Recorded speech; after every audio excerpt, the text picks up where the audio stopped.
Hi అండి, అందరూ ఎలా ఉన్నారు? అందరూ బాగున్నారా? మేము కూడా బాగున్నామండి. మీరు కూడా బాగుండాలని కోరుకుంటున్నాను. ఇక్కడైతే పచ్చిమిర్చి చట్నీ చేస్తున్నాను. కొంతమంది అయితే టమాటా చట్నీ అంటారు, నేనైతే పచ్చిమిర్చి చట్నీ అంటాము మా సైడ్.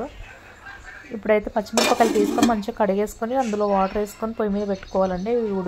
ఉడకబెట్టుకోవాలి. కొంతమంది ఆయిల్ వేసి ఇట్లా ఫ్రై లాగా చేస్తారు, నేనైతే ఉడకబెట్టుకొని చేస్తున్నాను. ఆలోపు అయితే అన్నం పెట్టేసుకున్నాను, ముందే పెట్టేసుకున్నాను, రెండు ఒకటేసారి అవుతాయి అనేసి. ఇప్పుడు పచ్చిమిరపకాయలు ఉడికేలోపు టమాటాలు తీసుకోవాలండి. మంచిగా నీట్గా కడిగేసుకోవాలి. ఉడికిపోయాయి కదా పచ్చిమిరపకాయలు. ఈలోపు టమాటాలు తీసుకున్నాం కదా, అవి కట్ చేసి పెట్టుకోవాలి మంచిగా. ఇప్పుడు ఇందులో కట్ చేసుకున్న టమాటా ముక్కలు వేసేసుకుందామండి.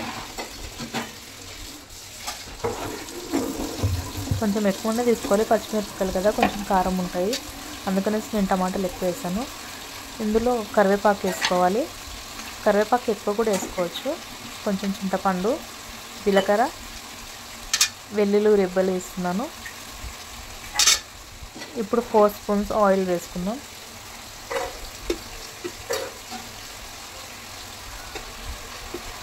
దీని గురించి చాలామందికి తెలిసి ఉండొచ్చు, కాకపోతే మేము ఎలా చేసుకుంటాం అనేది మీకు చూపిస్తున్నాను. తొందరగా అయిపోతుంది, టేస్ట్ కూడా చాలా బాగుంటుంది. అన్నంలోకి, చపాతీల్లోకి, జొన్న రొట్టెలు అందులోకి చాలా బాగుంటుందండి. కొంచెం పసుపు వేసుకోవాలి. ఇప్పుడు మొత్తం మంచిగా నీట్గా కలిపేసుకోవాలి. మొత్తం కలిసేలాగా కలిపేసుకోవాలి.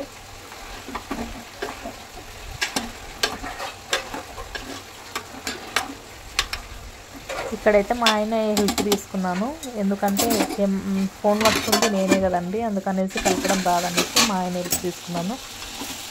అప్పుడప్పుడు వచ్చి ఇట్లా కలుపుతూ ఉండాలండి కొంచెం, ఎందుకంటే ఆయిల్లోనే ఉడికిస్తాం కాబట్టి మాడిపోతూ ఉంటుంది, అందుకనేసి కొంచెం అప్పుడప్పుడు కలుపుతూ ఉండాలి.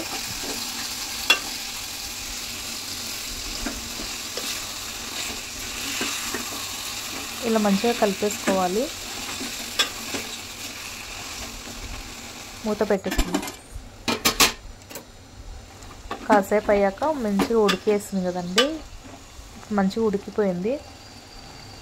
స్టవ్ బంద్ చేసి ఫ్యాన్ కిందకి తీసుకెళ్దామండి. ఇప్పుడు చల్లారి పెట్టుకుందాము, మిక్సీ పట్టాలి. చాలా సింపుల్ అండి, చాలా ఈజీ అయిపోతుంది, చాలా టేస్టీ కూడా ఉంటుంది. సింపుల్గా చేసుకుంటేనే బాగుంటుంది. అవి ఇవి ఎక్స్ట్రా వేసి చేసినా కూడా అంత టేస్ట్ ఏమి అనిపించదు.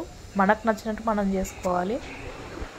కాకపోతే ఈ చట్నీలను చాలా రకాలుగా చేస్తారు, నేనైతే సింపుల్గా అయ్యేటట్టు చేసుకున్నాను.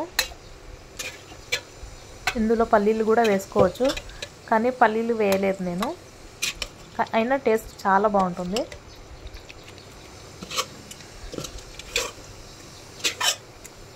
ఇలా మిక్సీకి గిన్నెలోకి తీసేసుకోవాలి. ఒక 2 స్పూన్స్ సాల్ట్ వేసుకోవాలి. మంచిగా చల్లార పెట్టుకోవాలండి, లేదంటే కాలిపోతుంది మిక్సీ పట్టేటప్పుడు. అయిపోయిందండి చట్నీ. ఇలా మంచిగా పట్టేసుకొని, మరీ మెత్తగా కూడా ఉండొద్దు, ఇది కొంచెం మామూలుగానే ఉంది, బాగుంది.